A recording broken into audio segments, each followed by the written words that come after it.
सबसे पहले तमाम दोस्तों को अस्सलाम वालेकुम। पाकिस्तान क्रिकेट टीम दूसरा टी20 मैच आखिर क्यों हारा बाबर आजम ने बता दिया है, जबकि दूसरे टी20 मैच के लिए पाकिस्तान क्रिकेट टीम की प्लेइंग 11 में कौन कौन सी तब्दीलियां की जाएगी आज की ज़ेर नज़र वीडियो में आप भाइयों को इसी बारे में बताएंगे। मगर मजीद तफसीलात की तरफ बढ़ने से पहले इस वीडियो को लाइक करें और कमेंट सेक्शन में आप भाई इस अपडेट के मुताबिक अपनी राय का इजहार जरूर करें। दूसरे टी20 मैच में पाकिस्तान क्रिकेट टीम को शिकस्त का सामना करना पड़ा, जिस हवाले से बाबर आजम का कहना था कि पाकिस्तान क्रिकेट टीम ने स्कोर कम बनाया, जिस बिना पर पाकिस्तान क्रिकेट टीम को शिकस्त का सामना करना पड़ा।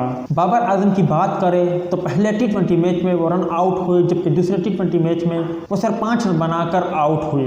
अब बात करते हैं कि दूसरे टी20 मैच के लिए पाकिस्तान क्रिकेट टीम की प्लेइंग 11 में कौन कौन सी तब्दीलियां की जाएगी या कौन कौन सी तब्दीलियां हो सकती है। सबसे पहले बात करते हैं, सबसे बड़ी तब्दीली हारिस रऊफ की नजर आएगी और उनकी जगह हसन अली खेलते हुए नजर आएंगे। उसके बाद दूसरी बड़ी तब्दीली को देखा जाए तो हुसैन तलत होंगे और उनकी जगह दानिश अजीज को मौका दिया जा सकता है। जबकि इसके अलावा एक और तब्दीली भी हमें नजर आ सकती है।